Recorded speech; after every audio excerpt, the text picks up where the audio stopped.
この動画は過去動画の再放送です。途中紹介されている別動画は、現在アップされていないものもあり、リンク切れしている場合がありますが、ゆっくり再アップしていきますのでお待ちくださいね。それではご覧ください。こんにちは、斉藤直樹です。今日も気まぐれ添削やっていきたいと思います。今日の作品はこちら。アーニャちゃん、かわいい。葉月メロンさんの作品で、タイトルは、大きい動機、アーニャフォージャー。斉藤直樹先生、こんにちは。今回は、スパイファミリーのアーニャを描きました。自分では納得いく仕上がりなのですが、周りからは、似てないといった声が上がりました。自分としてもしっかり似せたいのですが、自分の絵柄を潰すのは気が引けます。どうかアドバイスの方よろしくお願いします。添削してほしい部分は、目が似てないって言われたので、絵柄を潰さずに似せる方法と、服の影付けが苦手なので、そのあたりについても添削していただければと思います。それ以外でも気になる箇所があれば遠慮なくお願いします。とのことです。はい、まずですね、スパイファミリーのアーニャちゃん。とてもね、可愛く描けています。僕もね、主人公のロイド・フォージャーとアーニャちゃんの掛け合い。俺のことは父上と呼ぶように。父。よし。っていうね、この、いまいち噛み合わないあの会話を聞いた瞬間から、アーニャちゃんのことめちゃくちゃ好きですね。あとね、僕、ピーナッツめちゃくちゃ好きなんですけども、アーニャちゃんもピーナッツが好きということで、なんかそこもね、勝手に親近感を抱いております。でね、今回の添削の要望として、絵柄を潰さずに似せてほしいということなんですよね。もしかしたらね、このイラストを見て、すでに似てないって、もしかしたら思った人もいるかもしれませんが、確かにね、よくよく見てみると、似てはいるんだけど、でもなんか印象が違うような気がする。そういうね、周囲の意見もわからなくはないです。それをね、葉月メロンさんご本人や周囲の方々は、似てない原因の正体は目にあるんじゃないかっていう風に分析をしているようですが、僕はですね、確かに目にも原因はあるんですが、その前に、一番はここだなーっていうポイントがあったりするんですよ。はい。どこだと思います？キャラクターが似てる似てないを大きく分かつポイントです。はい。そこもね、予想しながら見ていただけると、今回の添削、興味を持って見ていただけると思います。ぜひ最後までお付き合いください。それでは早速、行ってみましょう。っていうことでね、もうもったいぶらずに、最初にもう一番のポイントをお伝えしちゃいます。僕が思うキャラクターが似てる似てないを大きく分かつポイント。それは、シルエットと色だと思います。メロンさんのイラストですね、特徴を捉えて描けているので、アーニャちゃんだって誰が見てもわかる絵にはなっているんですが、実はですね、よく見るとシルエットと色がちょっと違うんですよね。このイラストのアーニャちゃん、大きくシルエットで捉えると、ちょっと描きますね。こんな感じの輪郭で、そしてね、こんな感じの、結構ざっくりですけどね、こんな感じのシルエットをしていると思います。こんな感じですね。で、角がこんな風に生えていて、で、前髪がなんかこんな感じにあると。で、目の形が、こんな感じ。はい、ざっくり見てこんな感じのシルエットだと思います。でもね、僕が思うアーニャちゃんのシルエットって、もう本当にざっくり描きますよ。まずね、輪郭が、こんな感じで、で、頭がですね、大げさに描くと、こんな感じの印象があるんですよね。で、前髪は同じく、こんな感じかな。で、角がですね、ちょっと、こんな感じの印象じゃないかな。で、目が、こんな感じですね。はい。なんかですね、こういう印象の違い、シルエットの違いがあるように僕は感じてます。例えるなら、今の状態がトゲの生えたリンゴだとしたら、僕が思うアーニャちゃんは、トゲの生えたラフランスみたいな感じなんですよね。このシルエットに沿ってですね、絵柄は全く変えずに変形を加えていってみますね。さあ、どうなるでしょうか？やっていってみましょう。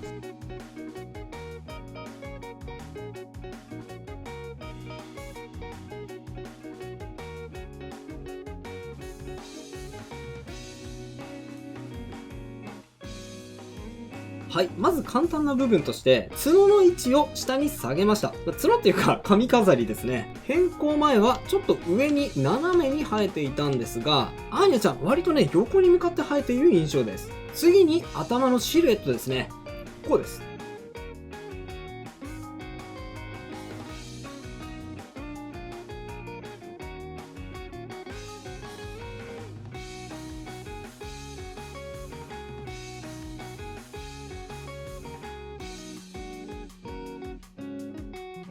はい。ちょっとですね、横から押しつぶすように変形をかけて、上はスボンで下膨れになるように、洋梨型に変形をかけてみました。結構これだけでも印象が寄ったような感じがありますよね。あ、ここもね、ちょっと細かいですけれども直してみましょうか。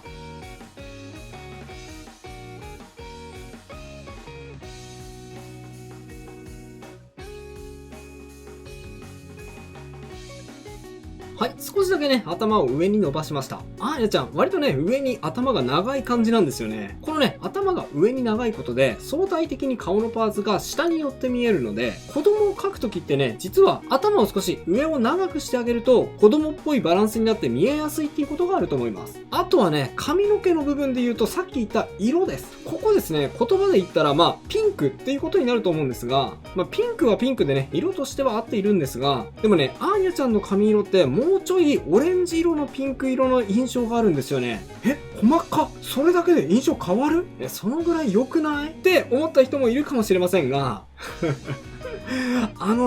それ、完全に間違ってますよ。そのね、ちょっとした変更でどのぐらい印象が変わるのか注目してくださいね。多分ね、驚きますよ。いきますよ。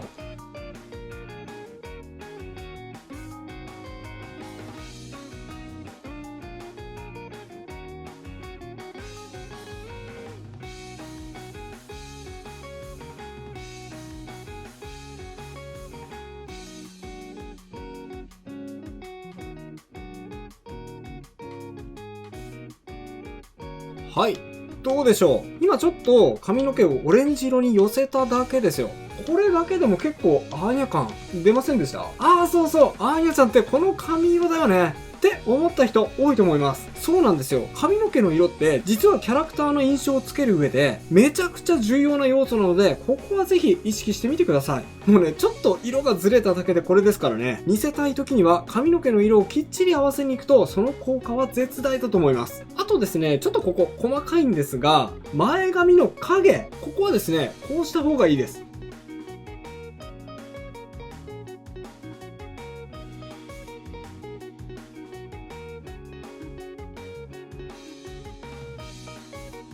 はい。前髪の影を取っちゃいました。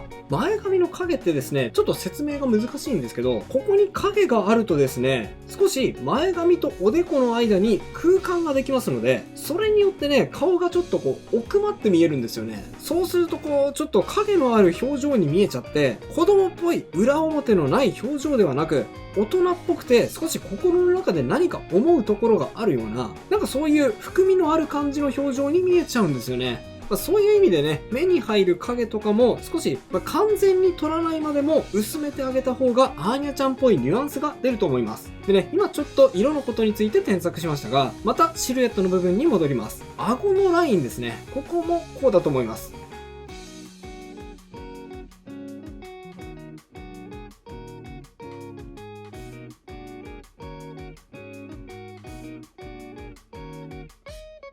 はい、顎のライン。変更前はですね、野球のホームベース型っていうのかな。そんな感じの少しね、カクカクした五角形のニュアンスがあったと思うんですが、これもね、大人のような印象に寄ってしまいますので、こんな風に丸めてあげましょう。で、ちょっとここから難しい作業です。絵柄を変えずに目の部分を変形していきますね。チャレンジしてみます。まずは、こうかな。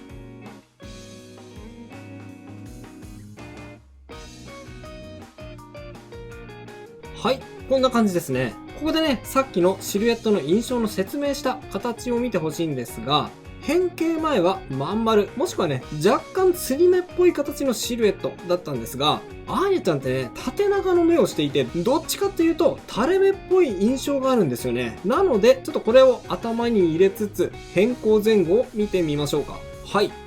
こんな感じです。変更前はちょっと継ぎ目っぽいですよね。そしてまん丸です。で、変更前は縦長にして、垂れ目のニュアンスにしてみました。これですね、絵柄っていうのがどこまで含まれるのかっていう問題があるので、あの目の形が私の絵柄なんだって言われるとですね、ちょっと難しいんですけど、僕的にはメロンさんの絵柄の特徴は、このまつげの長さですね。ここにあるのかなっていうふうに思うので、その部分は残したいと思います。で、ちょっとこれも細かいんですが、まつげの長さはそのままでいいんですけど、まつげの本数はアーニャちゃん増やしてあげてもいいと思います。こうですね。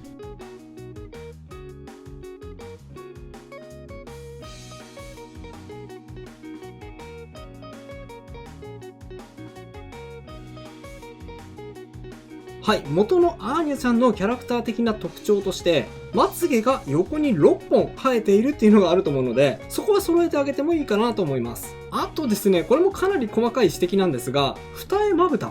ここの形って意外とキャラの印象に大きな影響を与えるので、合わせてあげたいポイントです。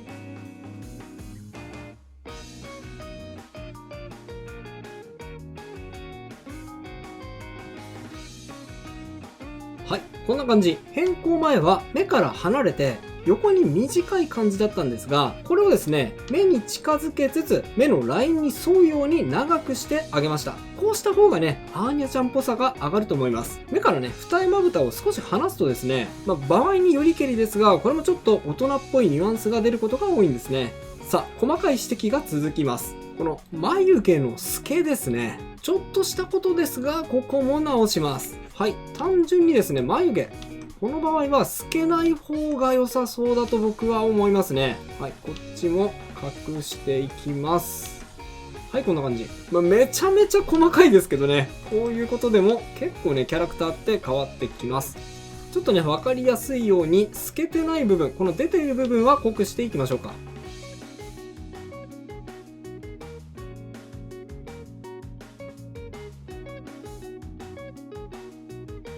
はい、こんな感じ。眉毛の透けをなくしました。前髪が透けているか透けてないかもキャラクターの印象に影響があります。結構ね、ここは意外と大きな意味合いがあるんですよね。なんかこう、おでこがデーンって出ているキャラクターって秘密がない、あけすけな性格を表すのに対して、おでこを隠しているキャラクターってミステリアスで、実は秘めたる思いがあるようなそういうニュアンスが出てきます。で、アーニャちゃんは一見無邪気で、裏表のない可愛いキャラクターなんですが、生い立ちにね、なんか秘密があるような、なんかそういう謎めいた部分があるキャラでもあるじゃないですか。で、これがですね、眉毛が透けていると、おでこが透けて見える印象につながるので、ほんのちょっとなんですけども、ミステリアスさが欠けてしまうような、そういうね、印象があるんです。これ、めちゃくちゃ細かいこと言ってますけど、大丈夫ですかね。次、いっちゃいますね。次は、口の形です。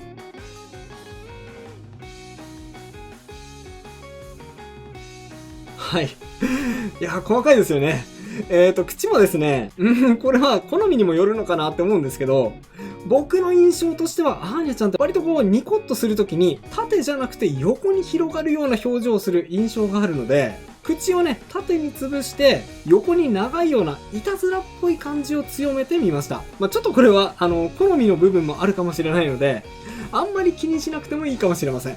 で、いろいろと変形をかけて形を直してきましたので、全体的なパーツが上に寄っちゃっている感じがしますね。最後にバランスを整えていきますね。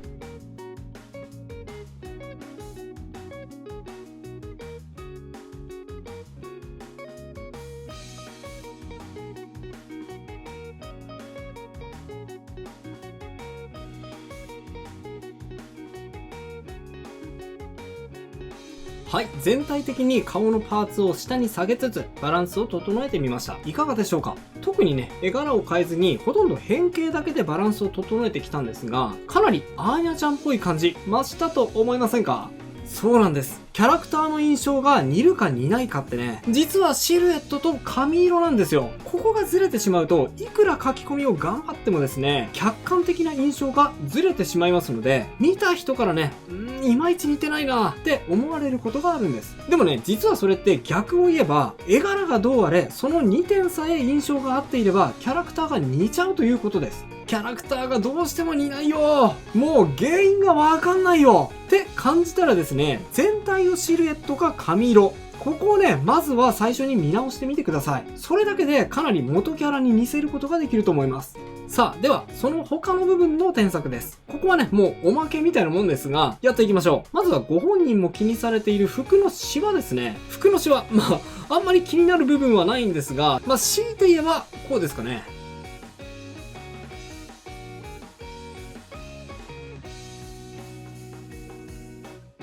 はい、この真ん中のシワなんですが、これは上に上げている腕に引っ張られた引っ張りじわだと思うので、この肩に向かってシワができているのが自然かなと思います。もともとあんまりシワができそうにない服なので、そんなに気にすることはないと思いますね。あえて言うならって感じです。あとは、これは好みの問題ですが、背景の色もちょっと変えてみてもいいかもしれませんね。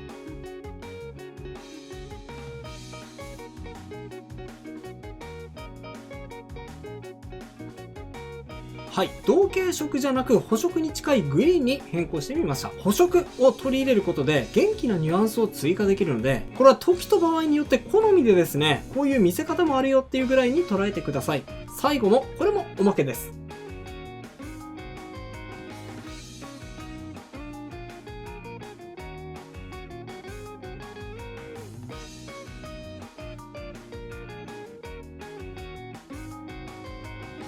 はい。なんかアーニャちゃんワクワクした時にこのキラキラエフェクトが出る印象があります。スパイ、ミッション、ワクワクってね、キラキラした感じを追加できますよね。キャラ本体ではなく外部のちょっとしたこういうエフェクトによってもキャラクターのイメージを増幅したりすることもできますので、利用できるものがあれば利用してもいいかもしれません。今回の添削は以上となります。並べて比較していってみましょう。はい。右がビフォー、左がアフターです。こんな風に変化しました。いかがでしょうか？もうね、すごく細かい修正の積み重ねだったので、そんなに印象変わるっていう風に思った人、ほとんどだったと思うんですが、結構ね、アーニャちゃん感、増したと思います。いかがでしょうか？今回の添削では、キャラがあまり似ていないというお悩みに対して、ほぼ変形だけで絵柄を変えずに印象を似せる方法について語ってきました。キャラクターを似せるには、まずこんな風に大まかなシルエットを捉えることが大事です。特にね、下に向かって膨らんでいるような、ラフランスのような形だなっていう、そういう大雑把な捉え方をすることによって、キャラクターのね、大まかな印象を捉えることができると思います。これがね、結構重要かもしれません。で、その方針に向かって変形をかけていくと、はい、この状態だったものが、だんだんこんな風に変化を遂げていくという感じですね。書き込み自体は全く変えていないのに印象が似てしまう。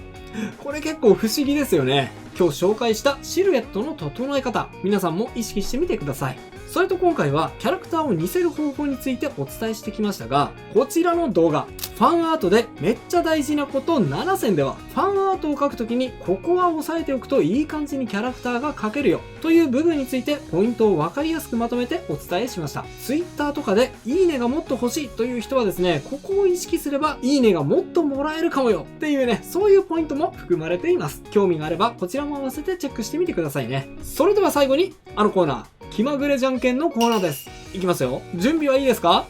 気まぐれじゃんけんじゃんけんポン。それではまた次回の動画でお会いしましょう。バイバイ。ということで再放送をお届けしました。いかがだったでしょうか？新チャンネルのチャンネル登録と高評価もよろしくお願いします。